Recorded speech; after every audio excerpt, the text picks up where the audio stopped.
क्या झारखंड में नक्सलवाद अब अपने अंतिम पड़ाव पर है? क्या ये वर्षों से राज्य को डराने वाले खतरनाक समूह अब टूट रहे हैं? क्या दशकों तक खून, आतंक और हिंसा का पर्याय रहे ये लोग अब एक एक करके सफाया हो रहे हैं? आज हम आपको ले चलेंगे उस दुनिया में जहां जंगलों से संघर्ष चल रहा है, जहां सुरक्षा बल और नक्सली आमने सामने हैं और राज्य की जनता की सुरक्षा के लिए हर दिन एक जंग होती है। नमस्कार, मैं अस्मी तिवारी और आप देखना शुरू कर चुके हैं ग्लोबल मीडिया अपडेट। झारखंड यह एक राज्य है जिसने नक्सलवाद की आग को कई सालों तक सहा है। लातेहार, चाईबासा, बोकारो, हजारीबाग, पलामू और गुमला ये जिले हमेशा मुठभेड़ों और हिंसा के लिए सुर्खियों में रहे हैं। लेकिन अब वहां पुलिस और सीआरपीएफ की संयुक्त कार्रवाई ने एक ऐसा मोड़ ला दिया है जो दशकों से चल रहे नक्सली आतंक के खिलाफ एक बड़ा संदेश है। लेकिन आज हम बात करेंगे उन इनामी नक्सलियों की जिन पर सरकार ने लाखों से लेकर करोड़ों रुपए तक का इनाम रखा है।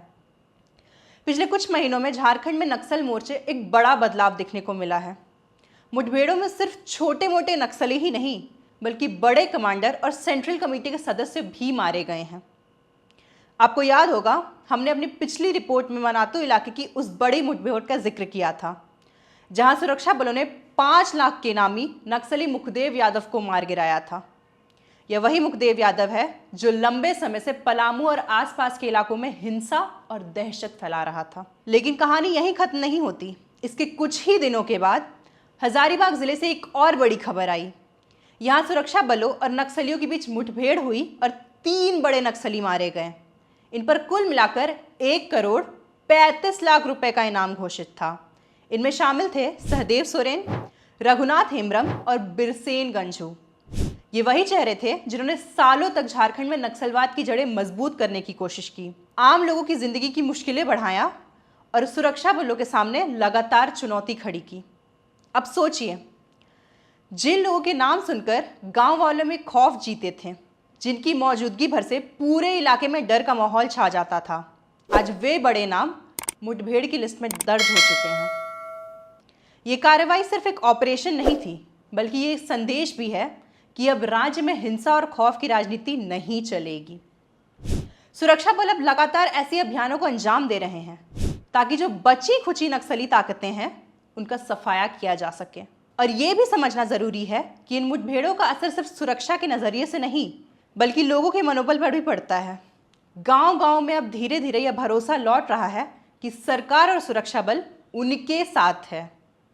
अब झारखंड में इनामी नक्सलियों की संख्या घटकर सिर्फ 39 रह गई है। 1 जनवरी से 15 सितंबर 2025 के बीच हुई कार्रवाई में 28 नक्सली ढेर किए गए, जिनमें 11 इनामी नक्सली शामिल थे। इन पर कुल 3.15 करोड़ रुपए का इनाम घोषित था। पलामू और हजारीबाग में हुई मुठभेड़ों ने सबसे ज्यादा सुर्खियां बटोरी। पलामू जिले में 4 नक्सली मारे गए, जिनमें मुखदेव यादव, रघुनाथ हेम्ब्रम शामिल थे। मुखदेव यादव पर 5 लाख रुपए का इनाम था। हजारीबाग में सहदेव सोरेन जैसे 1 करोड़ रुपए के इनामिक कमांडर भी मारे गए। इन मुठभेड़ों ने नक्सलियों को एक बार फिर संदेश भेजा, राज्य अब उनके लिए सुरक्षित नहीं रहा।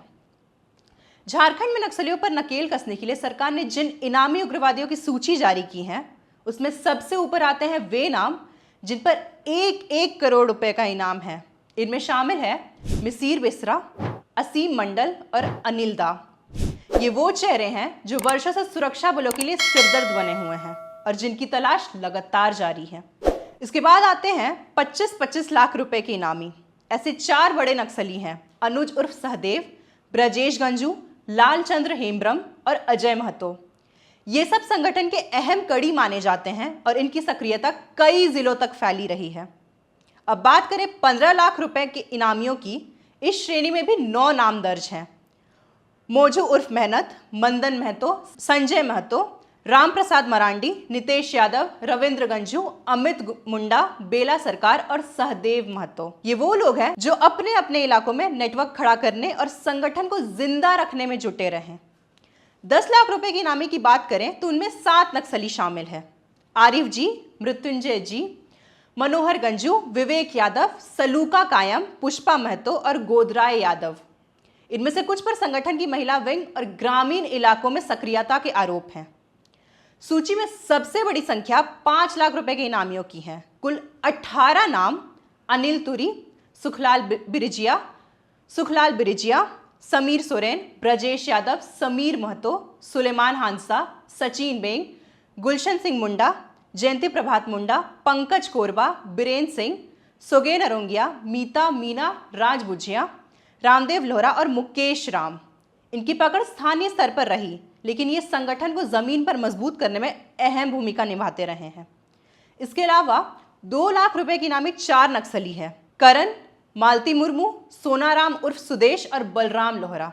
और सबसे नीचे की श्रेणी में आते हैं 1 लाख रुपए की इनामी 5 नक्सली: इसराइल, बासुपुर्ती, बासमती जराई, सामेल बूथ और बाबूलाल।